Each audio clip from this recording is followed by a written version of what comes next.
the obvious political constraint of amending a document that is very tightly controlled by a handful of countries who certainly don't get along.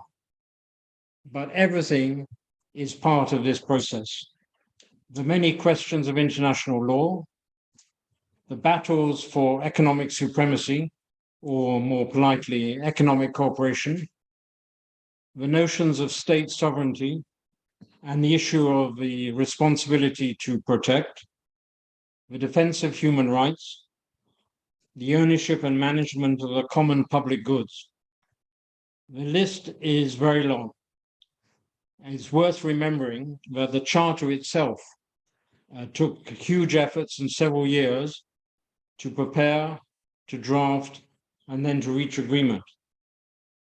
At that time, the task was paradoxically somewhat easier because all of the critical countries involved in that effort were fighting as allies against a common enemy. We don't have that situation today.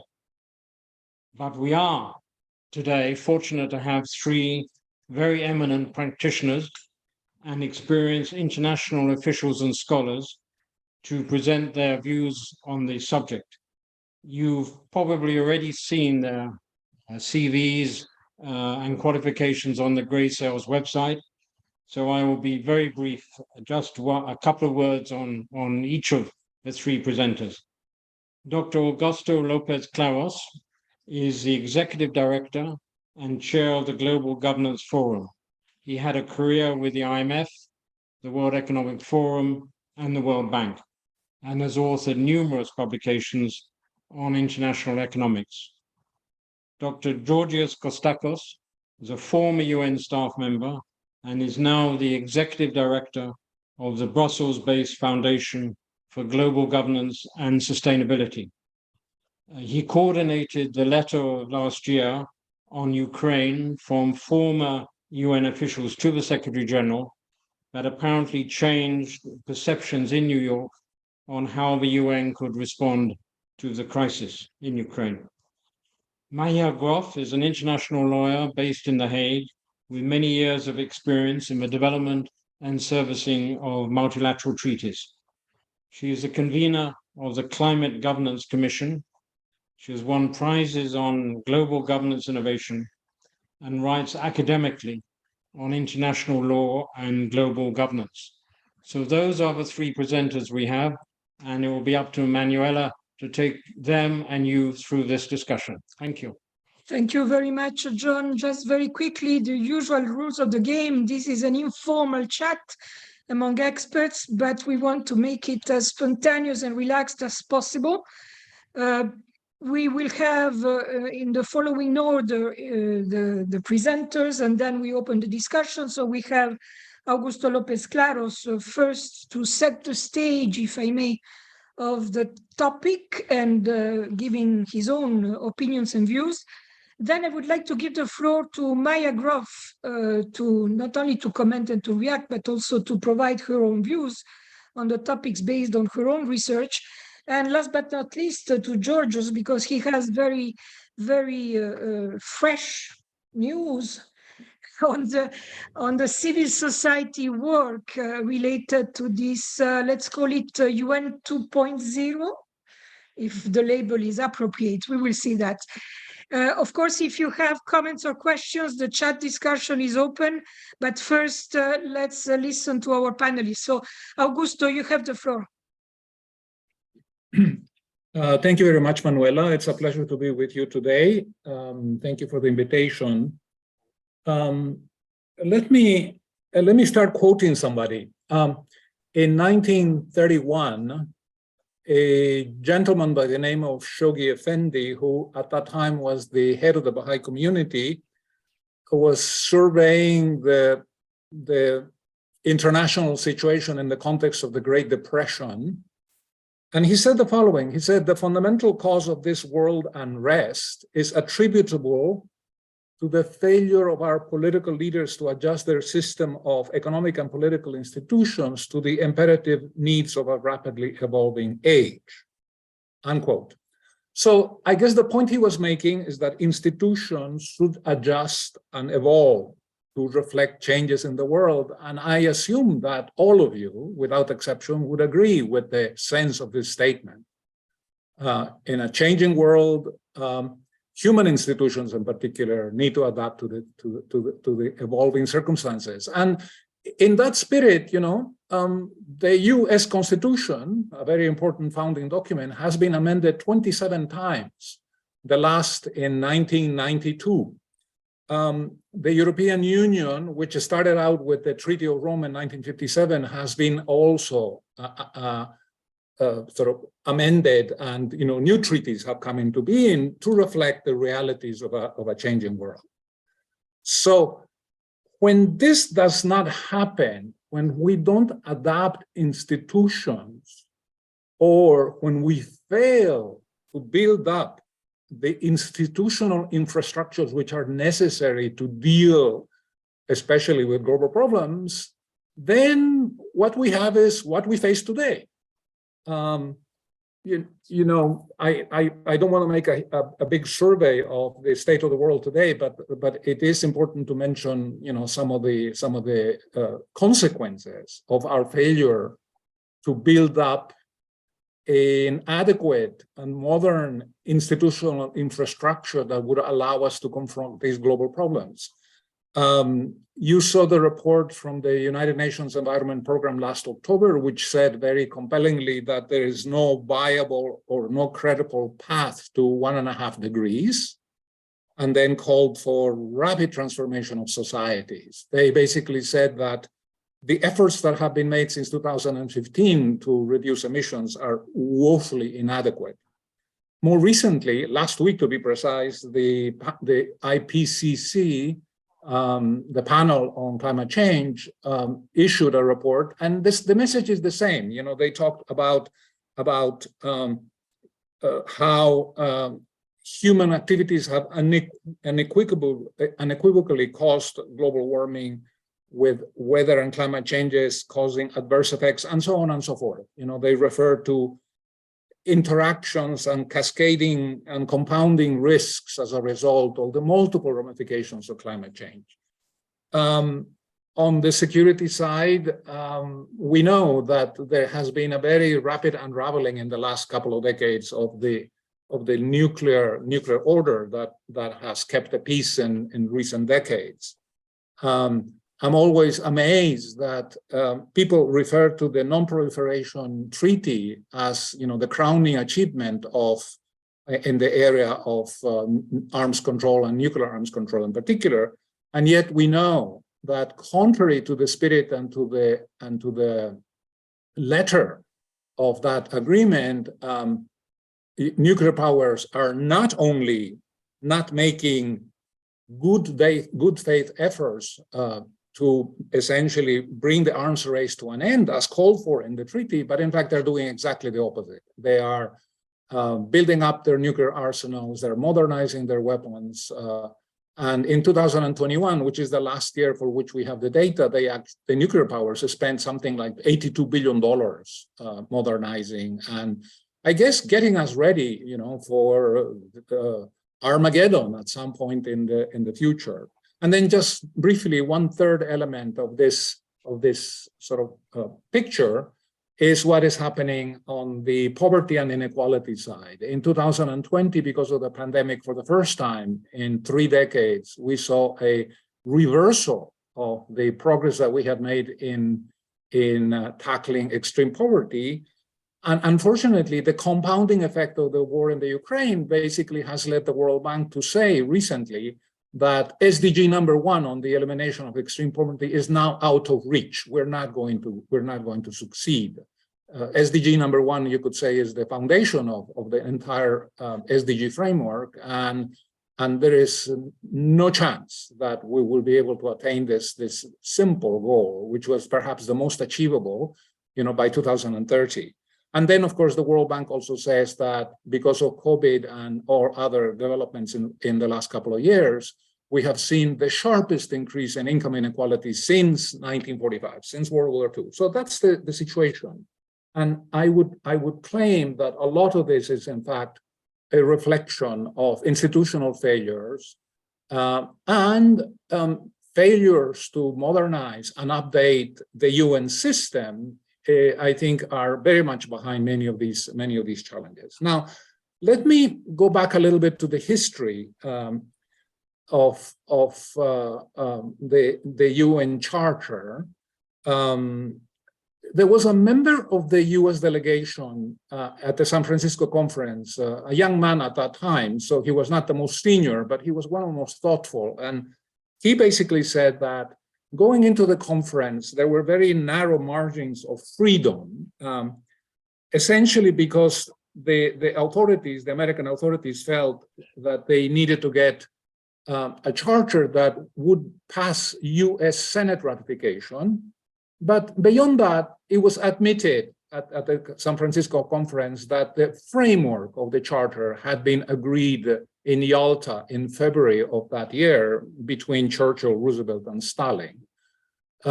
So Fort Mayor essentially said that the San Francisco conference, although it lasted a couple of months, by and large, the delegates from the 51 nations that were present there were pretty much presented with a fait accompli.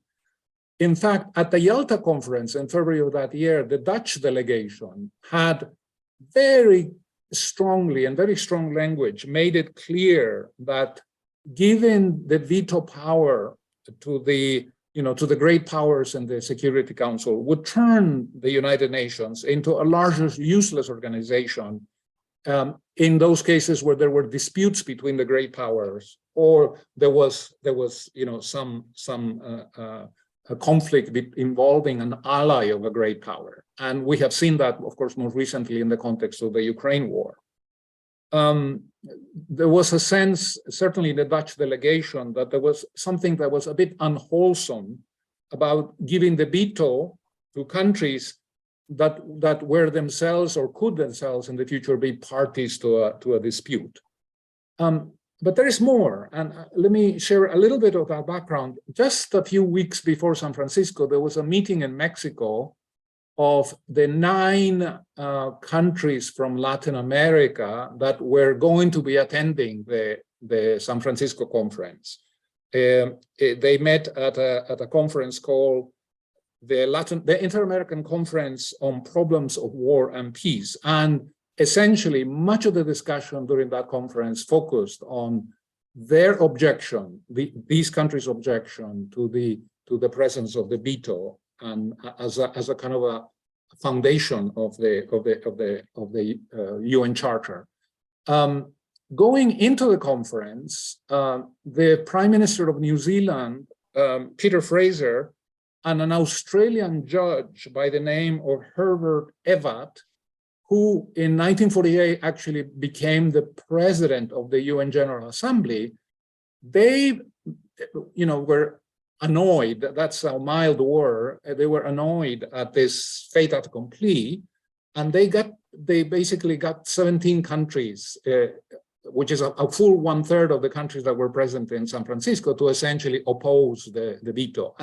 And so a lot of the conference, was spent in negotiations with this group of countries, trying to undo the damage, which in their view had been already sort of created at the Yalta conference. In fact, Peter Fraser, the New Zealand Prime Minister, said that the UN Charter was, I quote, a series of platitudes and petrified platitudes at that.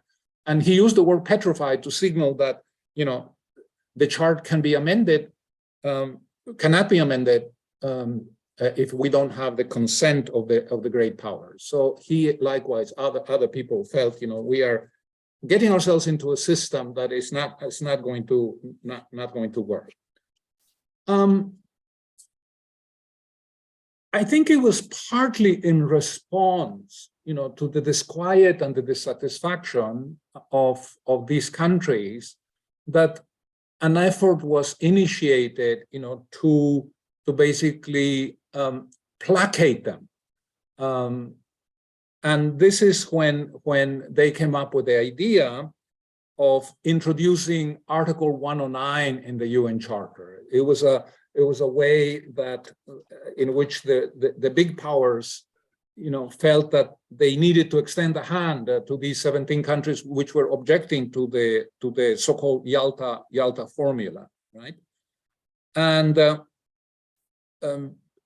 this is sort of an interesting sort of negotiation took place, and as a result of that, they introduced Article 109, the essence of which, as you know, and I'm looking for the text, says a general conference of the members of the United Nations for the purposes of reviewing the present charter may be held at a date and place to be fixed by a 2/3 vote of the members of the General Assembly and by a vote of 9 members of the Security Council. There's a German diplomat, but by the name of Georg Witzel, who basically later on wrote an account of this negotiation, and he said that Article 109 at least opened the possibility of future consideration of the appropriateness of the Charter in light of changes which might have taken place since its adoption. And I'd like to quote him, it's just a couple of sentences. He says, "It was a major factor in overcoming resistance of many small and medium-sized states to the Yalta formula. The prospects of a review conference in the foreseeable future, when the cards could be reshuffled, gave them consolation and hope." There was something else, however, and it was that went beyond the veto, and it was a sense among many of the conference participants that, against the background of 60 million fatalities in World War II, the creation of the United Nations gave us a great opportunity, to essentially rethink our global order in a fundamental way. And what came out of San Francisco was seen as a disappointment against that background. Here we had a once-in-a-lifetime chance, to establish an institution that would actually be empowered, to deliver peace and security, and that would protect us from, all kinds of other calamities in the future. And yet, we did not rise to the occasion, and instead we came up with an organization that was very flawed from the very beginning, right? Let me make a couple of other points. People, whenever one raises the issue of reform of the UN Charter, immediately people focus on this privilege which the UN Charter gave to the permanent members. And the first thing that people will tell you is, this is a non-starter. The Charter will never be amended because the permanent members will never agree to give up this privilege. Let me make a somewhat different case here. What I would like to say is that the UN veto is a greatly devalued privilege. And the recent war in the Ukraine, I think, establishes that beyond any doubt whatsoever. Just think of it. February 24, Russia invades Ukraine. Immediately, there is a meeting in the Security Council where Russia vetoes a resolution condemning the invasion and asking Russia to withdraw. That doesn't prevent the General Assembly from taking the initiative literally the following day, and within a few days coming up with a resolution, March 2 of 2022, which is approved by 141 countries with 5 opposed, right? But more importantly, Russia's veto doesn't prevent NATO and other allies of NATO to providing support to Ukraine, essentially to defend itself against Russian aggression. So we have moved to a world in which the veto is not worth very much if you think about it. It is a privilege. It is a symbol of the end of World War II, but it doesn't really give you the kinds of protections which you would have thought. And so as a result of that, what is likely to happen in coming years, and Russia and Ukraine is a very good example of that, is that you will see the UN increasingly sidelined in times of conflict, with real power and influence moving to other centers, and the UN performing the role of a helpless bystander, which is definitely, or was not definitely, the intention of its founders, right? So in a sense, this has proved to be a kind of a measure, a privilege, which has resulted in great damage to the organization. You are familiar with Secretary Gutierrez's Our Common Agenda report, and more recently his call for the Summit of the Future, in which he says that we need to forge a new global consensus on what our future should look like and what we need to do, or what we can do to secure it. It seems to me that the first part of this question is already well known. I don't think we need to ask ourselves, what is the future that we would like to have, where I use we to essentially reflect all of humanity, the human family. I think we already know what kind of future we want.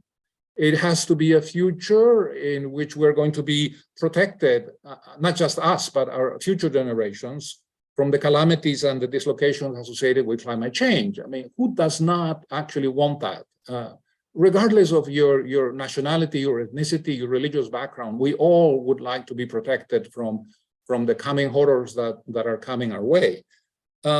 We would like to live in a world in which we see a reduction of the tensions and geopolitical risks which have been associated with very destructive nationalisms in the last 100 years. We would like to live free of the fear of nuclear holocaust and so on, and to live in a world in which the economy and the economic system, works in a more equitable way, in which we don't have to say ourselves in the middle of abundance and in the middle of a 100 trillion global economy, that we have 800 million malnourished people, that we have 700 million illiterates, that we have rising extreme poverty, and so on. So that it seems to me is the future, and we'd like to live in a world in which our concept of security perhaps evolves, and is not so focused on the military and military preparedness, and is more a concept that essentially thinks of security as being linked to human welfare, to our ability to feed the populations of the world and protect our children, and so on and so forth. We at the Global Governance Forum have taken the view to conclude that we should use the Summit of the Future in 2024 essentially to put the issue of amending the UN Charter, of bringing the United Nations into the 21st century, of doing what other political bodies have done, to adapt to the changing circumstances of a changing world, to consider the possibility of amending the UN Charter. We are not suggesting at this point anyway, what are the precise amendments that should be made to the Charter. No, let's just have that conference. Let's look at the issue. Let's examine the appropriateness of the Charter without prejudice as to what those changes might be in the future. So we propose that before 2030, we finally call for that review conference. And if we don't do that, then I think we run the risk that the UN will basically become increasingly a side issue, increasingly irrelevant as a problem-solving organization. Thank you. Thank you very much, Augusto, and thank you for this very pragmatic conclusion, which indeed should be listened to by everybody, governments and civil society altogether. I would like to give immediately the floor to Dr. Maya Groff for her own views on this matter of the UN Charter and beyond. Maya, you have the floor. Thank you very much, Manuela, and it's lovely to be here with everybody today on this very important topic.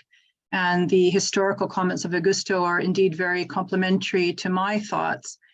So firstly, a word on the angle I bring to this theme. Much of my current work, where I spend a lot of time, I would say, responds to the present very significant accelerations in international history. We're seeing these ecological crises that Augusto was describing, and also the blockages to collective progress as we see this set of very serious intersecting global challenges. So indeed, UN Secretary General, we heard a reference to our Common Agenda report. He says we face the most significant challenge since the Second World War at the present moment, yet our governance ambition is not yet meeting this moment. So this is something to bear in mind. There's quite a disconnect in terms of the gravity, the scale of the crises we're facing, and our collective responses and our imagination in terms of international governance. So two projects I'm working on very hard at the moment are, firstly, development of a new international anti-corruption court, which is supported officially by a number of government actors such as Canada, the Netherlands, Nigeria, Ecuador, Timor-Leste, among others, former heads of state, Nobel Prize winners, which shows also the appetite. If there are good proposals on the table, sound technical proposals, there is an appetite among leaders to be presented with good solutions to meet some of our most vital challenges. So I'm working again with eminent leaders in the legal field, Justice Richard Goldstone of South Africa, to develop a statute for this international anti-corruption court. And in many ways, this project is emblematic of where we're at as an international community, and in terms of much UN work, where we've very often developed very good norms. We've become very adept at norm setting, including universal norm setting. But to date, we have a lack of adequate implementation and enforcement, a huge gap there to really be able to tackle our problems. And in this anti-corruption area, we have the UN Convention Against Corruption with 189 parties, virtually every country in the world, but all agree that it's really not being implemented or enforced in the way that is intended. So another key issue that I'm working on is, in fact, the trajectory we're on for catastrophic climate change. And I'm leading a climate governance commission with former President of Ireland, Mary Robinson, chair of the Elders, founded by Nelson Mandela, also with Johan Rockström, a leading planetary scientist, to propose near-term international governance levers and the next generation governance that we need to take account of this new scientific understanding of the reality of the planetary boundaries and the need for humanity to stay within these boundaries, to have a prosperous life on the planet. And of course, we don't see any mention of ecological issues, planetary boundaries in the 1945 Charter, because there simply was not that scientific understanding. So what I find in such work and other work I'm involved in is that there's a big gap in policy thinking and advocacy, and really a lack of reflection on the needed global governance levers to address shared challenges. We're still looking from the nation state up, of course, a perspective entrenched in part in the current charter, and not from this whole of planet perspective, which has now become urgent with our ecological issues. So now we are, of course, not just seeing these resurgent geopolitical and superpower issues which I would say are, again, a symptom of the global governance not keeping up with current conditions. But we have these very novel ecological crises where our key governance architecture needs to be engaged and then, of course, evolved. So I likewise, to echo some comments of Augusto, see a backlog in the structural reform needs in the system. And because the Charter as a key, fundamental international legal instrument has not been reformed for 78 years, has not adapted to current realities, there's a tremendous pressure and dysfunction in the system.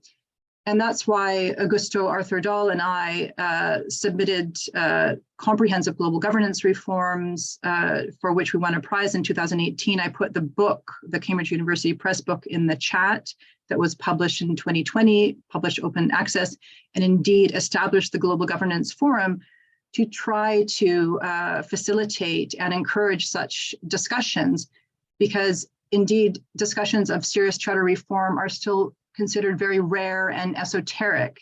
Indeed, this feeling, it's very, very difficult, very fraught. But I would argue that we're at historical circumstances where this must be reflected on carefully.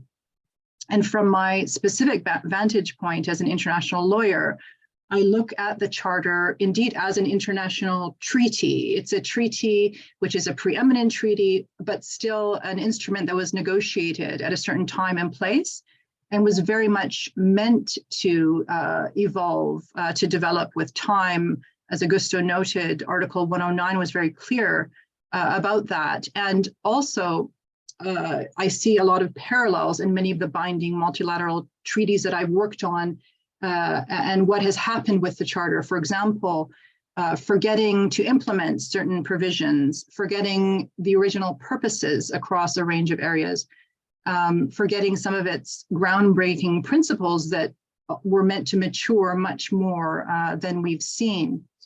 So, for example, within the text of the Charter, the US scholar Lewis Henkin has noted that the Charter, in fact, very clearly outlawed war, the human sociological practice previously known as a war.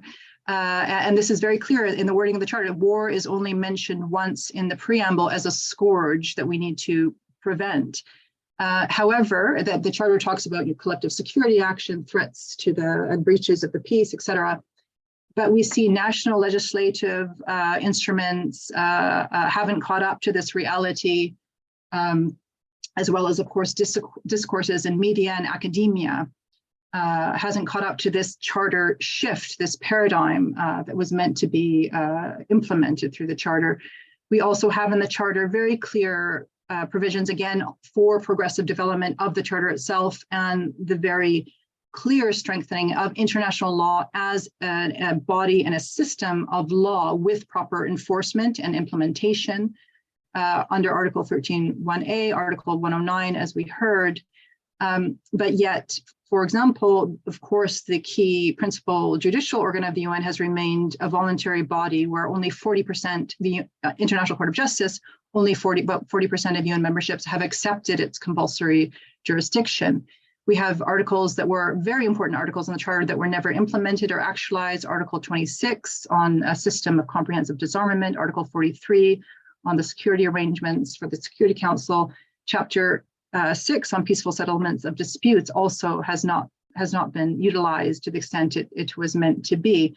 So really, I would argue there was this profound cultural transformation within international society that was meant to be really catalyzed and enacted by the Charter, and we haven't fully comprehended that, nor have we really internalized the Charter as a historical event, which then laid the foundation for these next opportunities. As Augusto said, let's discuss at the 2024 Summit of the Future, what are the next opportunities for consolidating our key principles and values in the Charter, making a stronger structure for undergirding greater and much more sustainable peace, but also prosperity. We forget also, core governance architecture, international security, rule of law is basic also for allowing the flourishing of economic and social prosperity.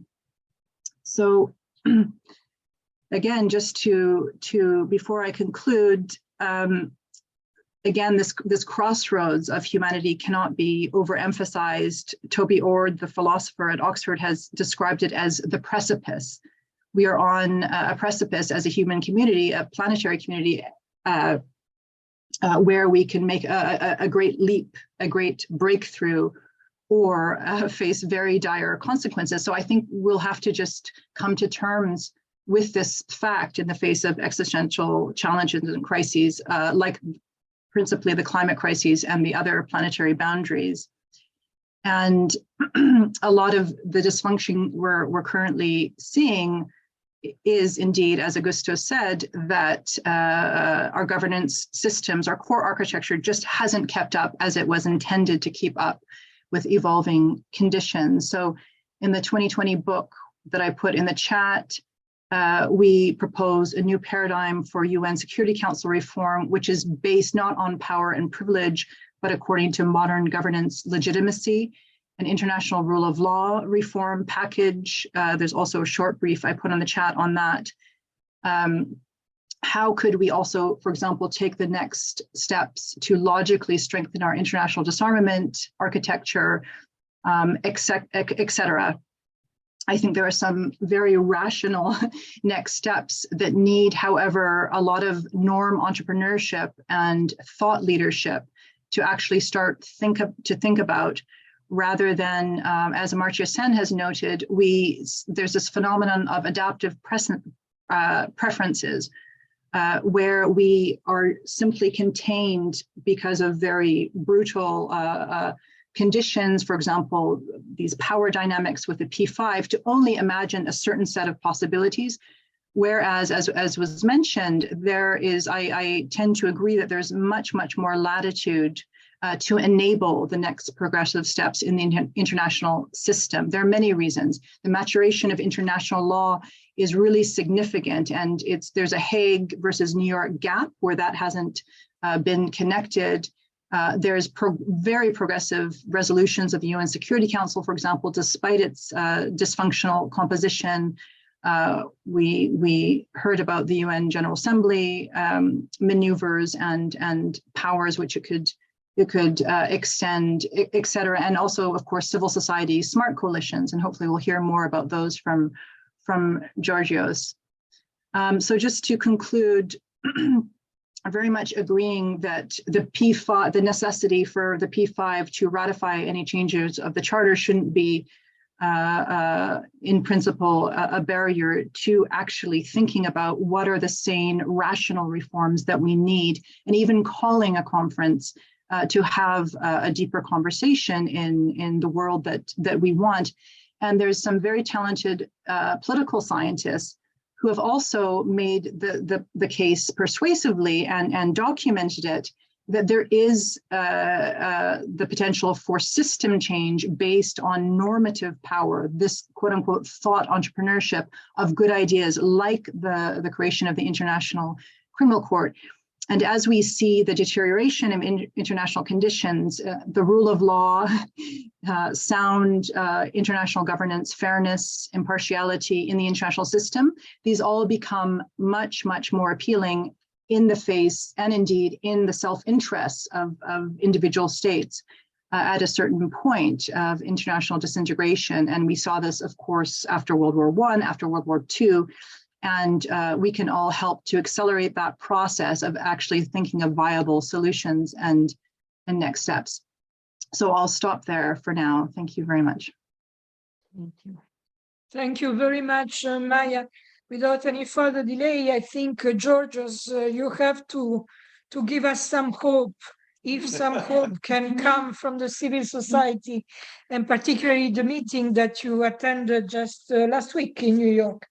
Please. Thank you, Manuela, and John and Grace and friends for offering this opportunity to discuss. Well, I was in New York last week, yes, for the Global Futures Forum, where civil society really gathered from all over the world. It was organized by the C4UN, the Coalition for the UN We Need, and it had hundreds of people in New York physically present and thousands, about 2,500 online at some point. So civil society is organizing itself. Civil society, of course, it's people like us. We had jobs with the UN before, academics and others. So it's very informed civil society, not exactly grassroots, but also grassroots organizations. It's a variety of actors from around the world. And we want to help prevent the Third World War, try to find a way to improve global governance without going through the pain that the previous two major innovations, whatever, had to go through to eventually get the League of Nations and then the United Nations. So we want a UN 2.0 or UN Plus or something in a more, let's say, methodical way now and peaceful way.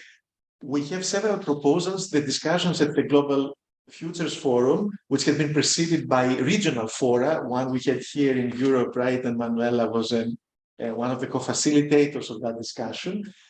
We have 7 tracks according to the thematic areas that also our common agenda and in general UN reform would touch upon, from peace and security and development, human rights, etc., and institutional architecture, to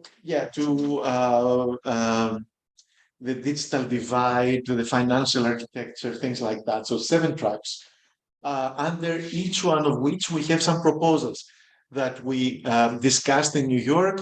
We gave precedence to some proposals because, of course, there is a variety of interests.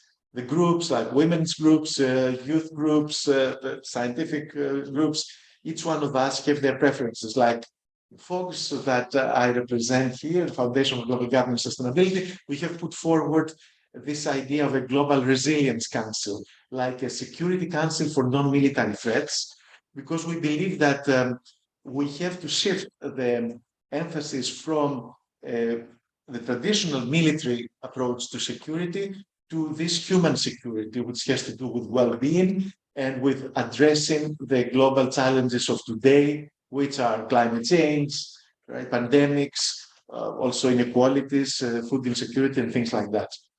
So we tried our luck there to sell our proposals to each other, and also eventually to go and see missions. There were invitees from the Secretariat and from the member states who also participate in the discussion towards the end in particular, listen to us. What I see is that when we talk about charter reform, right, it could be of different degrees. The charter could be reformed in a reparative way. There are some elements of the charter that are clearly outdated and nobody really cares about them. There are still some clauses which are referring to the enemy states, like Germany, Japan, and Italy, let's say, right? They're still there. And they allow to hit them even without authorization of the Security Council, if I remember correctly. I mean, to attack them if they do something, which are outdated. Also, the abolition of the Trusteeship Council, it doesn't make sense anymore. Or a change in the he for the Secretary General to she or he. The gender issue is everywhere he. Things like that would really bring it up to date a bit more, but it wouldn't bring about any major changes in terms of global governance. Now, we would have corrective changes. For example, the veto power that we agree should be restricted or abolished, preferably if possible. Right? The problem is that in any amendment of the charter, the final decision has to be made with the 5 permanent members concurring. So they have a veto, losing their veto. Yeah, so it is difficult to do that. But anyway, this would be a significant correction if we could do that. There are other corrective things, like there is no reference to the environment in the UN Charter. Meaning it talks about social, economic issues, of course, peace and security, but not the environment. Things like that can be added. And of course, this ICJ, ICC connection, the compulsory jurisdiction of the International Court of Justice, things like that would also be made part of the corrective, let's say, amendment of the Charter. Then a more revolutionary amendment of the Charter would have, for example, the introduction of this Global Resilience Council, or of a parliamentary assembly that colleagues like Andreas Bummel and his organization promote, right? We have parliamentarians from around the world, initially elected by their own parliaments, but eventually elected by the people of the world to be there, another chamber to the member state General Assembly. And I would see myself revolutionary, transformative ideas like bringing really the UN system under one constitutional document, because now, you know, the IFIs, the Bretton Woods institutions, are separate. The Secretary General and even the General Assembly cannot really bring them together if they don't want to come together. yes, a disarmament, more really commitments to disarmament with conditions and sanctions if they're not followed. Things like that would be a more revolutionary, transformative amendment to the Charter. But even without any Charter amendment, most of us say we can do things like in the 2005 World Summit, we had the establishment of the Human Rights Council, the Peace Building Commission, the responsibility to protect was introduced without having any Charter amendment. The same we say about the Global Resilience Council. It could be a subsidiary body of the General Assembly under Article 22 of the Charter, where it says the General Assembly can create as subsidiary bodies. And eventually we would see it also becoming a subsidiary body of other agencies of the UN system, so that it reports to all of them, but also it has privileges and responsibilities towards all of them. A joint subsidiary body, a new trans-organizational body, intergovernmental body with also constituencies of non-state actors participating very closely with what Maya said about these coalitions of state and non-state actors. Eventually, the states for us would vote, but they would take into account scientific associations, let's say NGOs, groups of indigenous peoples, local authorities, etc., parliamentary representatives. And then they would also participate afterwards once the decision was made in its implementation. Yeah, so there are ways of doing it if you want temporarily until the Charter is amended under Article 109 that Augusto talked about. We expect the high-level advisory board on effective multilateralism that the Secretary General has set up to include in its report that's coming out on the 18th of April, if I'm not mistaken, a reference to having a review conference for the UN Charter under Article 109 or some other way. I think they leave it a bit open. We'll see exactly how they have phrased it, but Article 109 should have been implemented within the first 10 years of the organization, didn't take place. It could still be convened, as again Augusto said, and of course, by convening such a review conference doesn't mean that you guarantee a successful outcome or that you give the direction which way it may go. And that's always a danger when there are no good relations among states. Like we say, if we had to negotiate the Universal Declaration of Human Rights today, the outcome might be worse than what we have there. So leave it as it is. For the Charter, it may be similar, depending on the, let's say, the constellation of actors and interests and the situation overall. But still, it would be very helpful to start talking about this, at least. In the meantime, the Summit of the Future, I mean, could give that, launch such a process under Article 109. The Summit of the Future will take place in 2024. This year, we have the SDG Summit and the Ministerial towards the Summit of the Future in September. That can also set the framework for what we expect from the Summit of the Future. We could already agree to go ahead with some things like a Global Resilience Council or a Parliamentary Assembly, some things like that, and then eventually integrate them into a revised charter whenever that happens, if that happens. There are some other people also that really have enough of all these processes and say, forget about the UN, create something else like a coalition of democracies, a new global body, but the universality of that would suffer for sure, and would start only with a part of the member states of the UN. And I don't know if that would be a wise move. There is so much to say, but I think we have to allow also time for discussion. Yes, indeed. Thank you very much, Georgios. Yes, we have already some questions and comments in the chat column. For instance, Alejandro, our president, is referring the division, the fragmentation of an international system, the current international system, particularly in the context of the war in Ukraine. So the fragmented system that we have, how can it really be helpful or rather an obstacle to any process like the one we are envisaging regarding changing the charter. And then there is David, who says, who will take the lead in this process? So do you really think that governments are ready to open the Pandora box of changing the charter? Which NGO could be powerful enough to lead this process? And to that, I would add a question or a remark because of the word adaptability that Augusto mentioned at the beginning. The charter needs to be adapted to new circumstances, obviously, but I wonder if it is not member states who need to be adapted to the new circumstances rather than the charter. We should start with that, and I think it joins David's concern, because at the end of the day, member states are in the driving seat, like it or not, and there is something called national sovereignty that still exists down there, and we see it every day on each decision they take or they don't take precisely.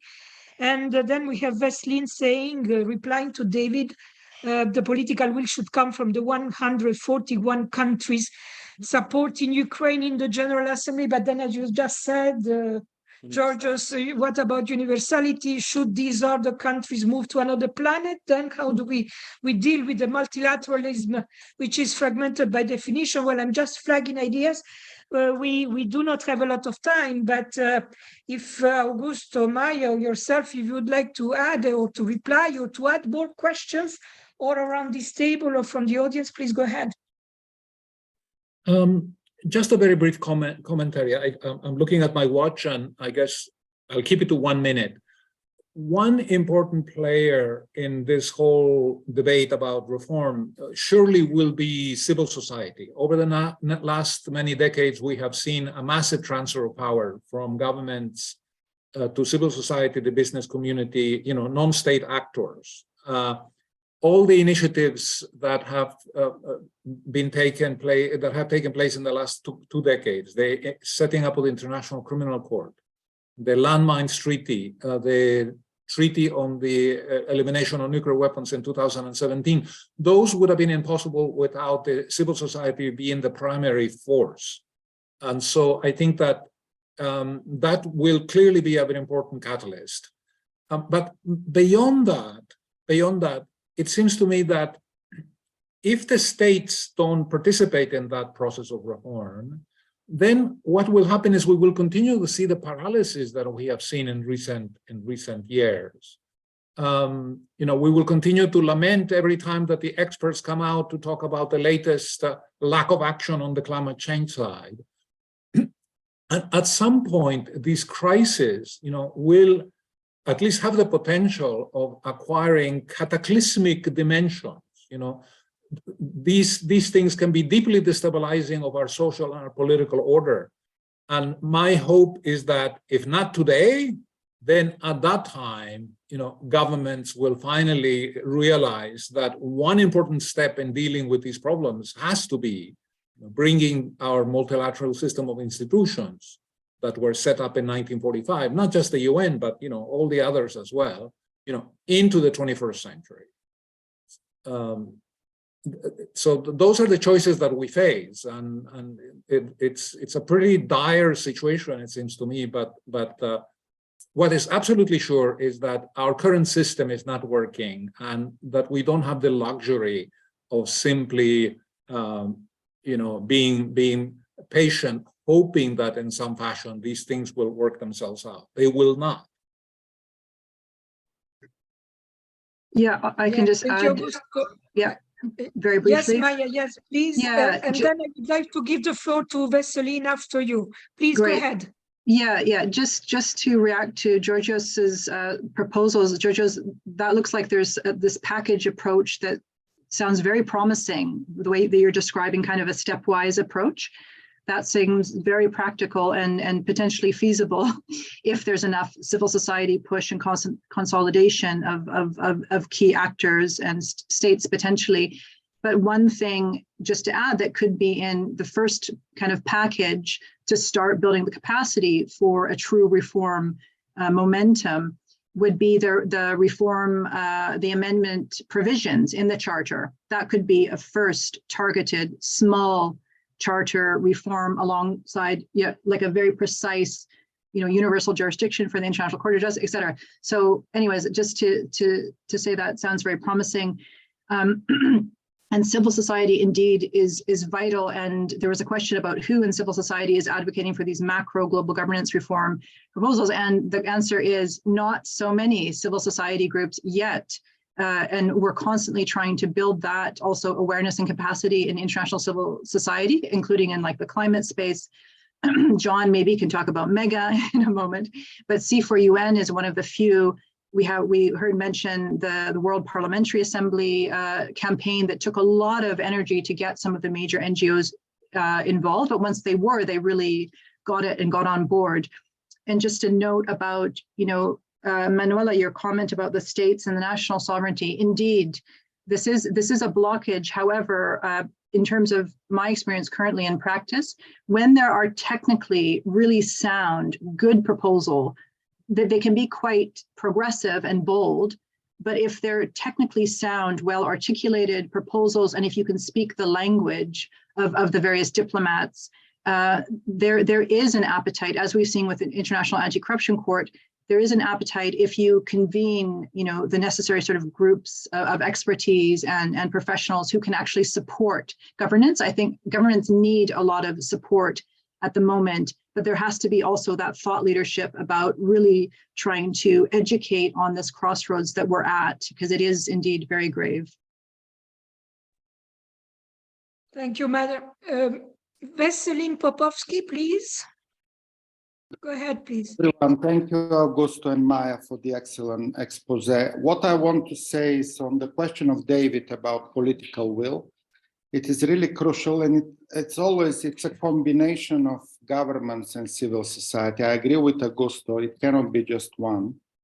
And we have a moment of crisis, and when skeptics talk that this will never happen, my response is look in the past how many times we were skeptical about, for example, the Rome Statute of the International Criminal Court in 1995-96. Nobody believed that will happen. 3-4 years later, we had the court. And in a dynamic time we are at the moment, we, as civil society, as academics, we are not policymakers. What we need to continue repeating is that our vision is there. We put on the table the revised United Nations Charter. We use our contacts through think tanks and civil society. We continue repeating that this cannot go further, exactly because of all the crises that we experience. And that's the approach. I want just to give a quote from Ellen Sirleaf Johnson, the ex-president of Liberia, who said that if your dreams don't scare you, they are not big enough. So again, as civil society, we shouldn't worry too much. We should leave this to the policymaker when they mature for our proposals. But let's go ahead. We have a summit of the future in 2024, in September next year. And I will ask, what is that future if it doesn't include Article 109 revision of the Charter? What future are we talking about? That's a question even to the UN Secretary General Guterres, who would like to leave a legacy with someone who leaves the organization with some hopes and probably some actions. Thank you, everyone. Good to see you all. Enjoy the rest of the day. It's a bit late in India, so I need to retire soon, but I will very much appreciate your continuous effort doing all of this. Thank you. Thank you very much, and good night to you in India.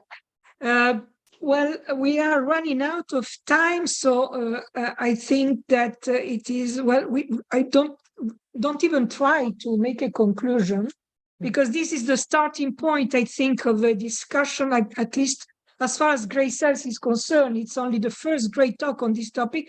We will have many, many more between now and the summit 2024, and maybe beyond that, because we will need then to be involved in the 109 conference. We are as ambitious as that. We represent the civil society. So that's certainly our intention. So thank you all. Thank you also to our audience for this interesting discussion. John, would you like maybe to close formally? Just one sentence, Emanuela. Yes, please. To misquote Mark Twain, it is clear that the impossibility of revising the charter has been greatly exaggerated. Thank you all. Thank you very much. Thank you, everybody, and goodbye. See you in the next Greytalk. This will be recorded and available on our greycells.ch website in a few days from now. Thank you. Goodbye.